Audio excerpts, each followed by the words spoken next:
আসসালামু আলাইকুম দর্শক মণ্ডলী, আমি professor doctor S M Irfan, colorectal surgeon.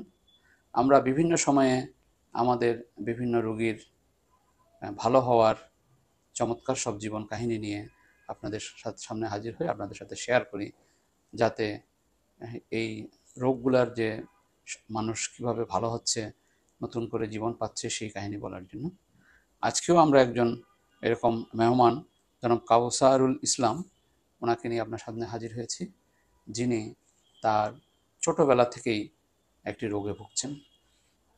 বহু ডাক্তার দেখিয়েছেন স্বাভাবিকভাবে। আজকে ওনার বয়স ৩২ বছর। এই ৩২ বছরে তিনি বিভিন্ন ডাক্তার দেখিয়েছেন, বহু চিকিৎসা করেছেন, কিন্তু ভালো হননি। কিন্তু আজকে তিনি সুস্থ হয়ে আপনাদের সামনে হাজির হয়েছেন। সেই অসাধারণ গল্পটি আপনাদের সাথে শেয়ার করার জন্য আজকে জনাব কাউসারুল ইসলাম সহ আমরা হাজির হয়েছি। তো কাউসারুল ইসলাম সাহেব, আসসালামু আলাইকুম, কেমন আছেন আপনি?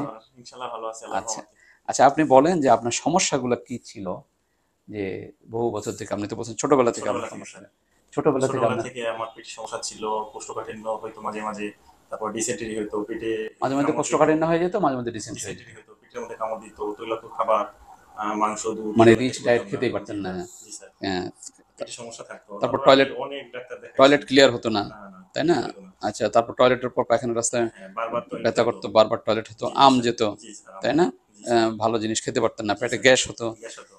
এগুলো নিয়ে আপনি বিভিন্ন ডাক্তার দেখিয়েছেন। জি স্যার। আচ্ছা, তো ডাক্তার দেখানোর পর ওনারা কি চিকিৎসা দেন নাই? স্যার ওনারা ওষুধ দিছে, অনেক ডাক্তার ওষুধ দিছে, ভালো হয় নাই। তারপর আমি লাস্ট 2009 সালে যশোরে মনিরুজ্জামান স্যারকে দেখাইছি। আচ্ছা। উনি আমাকে বললো যে এটা তো আইবিএস, এ রোগ হ্যাঁ। সারবে না। আচ্ছা। তারপর উনি কিছু ওষুধ দিছে জাস্ট কন্ট্রোলে রাখার জন্য। আচ্ছা। তারপর আমি এক সময় আর কি মানে দুর্বল হয়ে গেছি মানসিক ভাবে, আচ্ছা। যে এই রোগ ভালো হবে না, স্যার কি আচ্ছা। বললো। আচ্ছা। পরে স্যারের কাছে একাধিকবার দেখাইছি, স্যার শুধু ওষুধ দিছে, যে কিছু ওষুধ দিছে এগুলো খেয়ে কন্ট্রোল রাখতে হবে, আর কিছু খাবার দাবার বিধিনিষেধ করছে। আচ্ছা। পরে স্যার একটা পর্যায়ে চ্যালেঞ্জ করছে আমার সাথে যে এরকম কোনোদিন ভালো হবে না, যদি ভালো হয়, কোন ডক্টর যদি ভালো করতে পারে, তাহলে আমি ডাক্তারি পেশা ছেড়ে দেবো। তাহলে আবার উনি হ্যাঁ, হ্যাঁ, তারপর 21 সালে আমি আপনার একটা সাক্ষাৎকার দেখি টেলিভিশনে। জি। সেখান থেকে আপনার কথাগুলো শুনে আমার ভালো লাগছে, আপনার আমার সমস্যার সাথে আপনার কথাগুলো মিলে। তারপর 21 সালে আমি আপনার রেনেসায় আপনার সাথে দেখা করছি। আচ্ছা।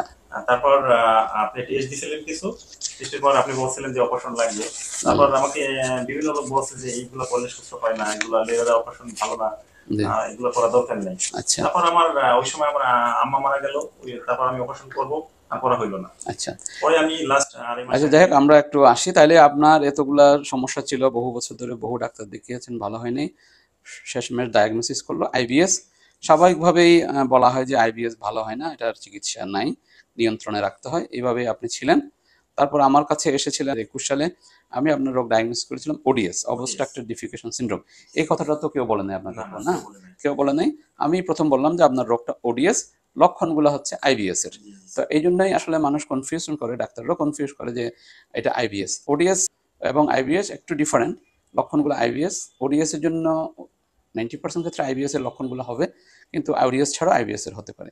সে যাই হোক, তো আমরা যখন আপনার ওডিএস ডায়াগনোসিস করলাম এবং আপনার চিকিৎসার জন্য বা অপারেশনের জন্য বললাম, আপনার যে অপারেশন, সেই অপারেশনটার নাম হচ্ছে, আমি লিখেছি মডিফাইড স্টার। অ্যাকচুয়ালি ওডিএসও ভালো হয় না, সারা পৃথিবীতেই ওডিএস এর অপারেশন করা হয়। অপারেশনের সাফল্যের হার মাত্র 30 থেকে 35%। এছাড়া ওডিএস এর নানা চিকিৎসা করা হয়, যেমন বায়োফিডব্যাক, হ্যান ত্যান ইত্যাদিতে, সেগুলো কোনোটাতেই ভালো রেজাল্ট পাওয়া যায় না। তো সুতরাং সবাই স্বাভাবিকভাবে বলে যে এটা ভালো হয় না, এটা নিয়েই মানুষকে জীবনযাপন করতে হবে। সত্যি তাই, সারা পৃথিবীতেই বা বাংলাদেশে হাজার হাজার লাখ লাখ লোক এটা নিয়ে জীবনযাপন করছে, কারণ ডাক্তার সাহেবরা বলছেন যে আপনি ভালো হবেন না, আপনাকে এভাবে এভাবে চলতে হবে। কিন্তু আমার এখানে এই রোগের হাজার হাজার রোগী ভালো হয়েছে, একজন দুজন না, শত শত না, হাজার রোগী ভালো হয়েছে। কারণ আমি এই রোগের একটা নতুন অপারেশন আবিষ্কার করেছি বা ইনোভেট করেছি বলা যায়। সেই অপারেশনের মাধ্যমে আগের যে প্রচলিত অপারেশন, সেই অপারেশনগুলোর কোনো তেমন একটা ভালো রেজাল্ট নাই। তো সেগুলো আমি গবেষণা করে নতুন একটা অপারেশন উদ্ভাবন করেছি, সেই অপারেশনটা আমি করি। তো আপনি আসলেন সর্বশেষ আবার 21শে জুন 2025-এ, তাই না? জি তো স্যার। সেখানেও আমি আপনাকে বললাম যে আপনার ওডিএস, এবং আপনার একটা পরীক্ষা দিলাম এমআরডি ফিলোগ্রাম, সেখানেও আপনার কনফার্ম হলো যে আপনার ওডিএস। তো অপারেশন কনফার্ম করার পর আমরা অপারেশনের কথা আবার বললাম।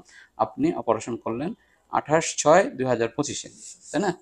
অপারেশনের পর আপনার কি অবস্থা আপনি বলেন দেখি, অপারেশনের পরেই আপনার যে লক্ষণগুলো সেগুলোর কি অবস্থা? স্যার আমি এখন 90% সুস্থ। আপনি এখন 90% সুস্থ। আপনার টয়লেট টয়লেট এখন এখন মোটামুটি ভালোই ক্লিয়ার হয়, আমি মোটামুটি সব ধরনের খাবারই খাইতে সব পারি। ধরনের খাবার খেতে পারছেন। জি স্যার। আপনার কি এখন আম যায় পায়খানার সাথে? না এখন আমি যাই এখন না। কোনো আম যায় না। পেটে ব্যথা বা পেটে পেটে ব্যথা কামড় এগুলো আছে? না, হয় না, এগুলো হয় না। এগুলো কিছু হয় না। আর দুধ-টুধ খেতে পারছেন? জি জি। আচ্ছা, তো সুতরাং আপনি যেগুলা খাওয়া নিষেধ আইবিএস এ তিনি সবকিছু খাচ্ছেন। উনার পেটে ব্যথা, পেটে কামড়ানি, তারপর হচ্ছে আম যাওয়া, এগুলা কিছুই নেই। স্যার ঘুমের সমস্যা ছিল আগে, এখন ঘুমের ঘুম সমস্যা, ক্লিয়ার হ্যাঁ, হয়ে গেছে। এই রোগে ঘুমের সমস্যা হয়। ঘুমের সমস্যা হতো, সেটাও এখন আর নাই। সেটা হয় না। তো সুতরাং আপনি বলা যায় আপনার যে লক্ষণগুলো ছিল সবগুলা ভালো হয়েছেন। তো সুতরাং আমি ওই মনিরুজ্জামান সাহেব উনি মেডিসিনের প্রফেসর, সেরকম আরো হাজার হাজার শত শত ডাক্তার দেশে বিদেশে মনে করে যে এই রোগ ভালো হবে না। তাদেরকেও আমি মেসেজ দিতে চাই যে হ্যাঁ, এটা রোগ আমার এখানে ভালো হয়। এটা আমি জানাচ্ছি। আপনারা যদি মনে করেন যে আমি চ্যালেঞ্জ দিচ্ছি, হ্যাঁ চ্যালেঞ্জও দিচ্ছি।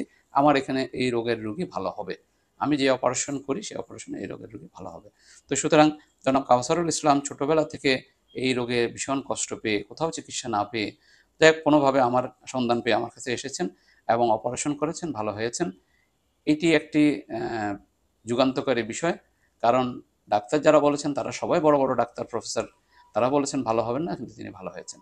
তো সুতরাং এটি অসাধারণ বিষয়। আপনাদেরকে জানাতে চাচ্ছি যে এই রোগে যারা ভুগছেন দেশে এবং বিদেশে, তাদের কাছে আমি একটা আশার বাণী শোনাতে চাই যে আপনারা নিশ্চিতভাবে ভালো হবেন। আমার এখানে আসলে আমরা পরীক্ষা নিরীক্ষা করে যদি এই রোগটা ডায়াগনোস করতে পারি ওডিএস, তাহলে আপনারাও ভালো হবেন। জনাব কাউসারুল ইসলাম সাহেবের মতো আপনারাও বলা যায় নতুন জীবন পাবেন। এই রোগে বহু লোক জীবনযাপন করতেছে, খুবই কষ্টকর জীবন। তাদের মেন্টাল ডিপ্রেশন, অনেকে সুইসাইড পর্যন্ত করতে চায়।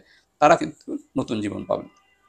সুতরাং যেসব দর্শক আমার এই ভিডিও দেখছেন, তাদের কাছে আমার অনুরোধ থাকবে আপনারা এই তথ্যটা আপনাদের বিভিন্ন মাধ্যমে শেয়ার করে বা নিজেরা বলে মানুষের কাছে ছড়িয়ে দিবেন, যাতে যারা এই কষ্ট পাচ্ছে তারা যাতে এই রোগের চিকিৎসার সন্ধান পায়। তো কাউসারুল ইসলাম সাহেব, আপনাকে অনেক অনেক ধন্যবাদ। দর্শক মণ্ডলী, আপনাদেরকে অনেক ধন্যবাদ।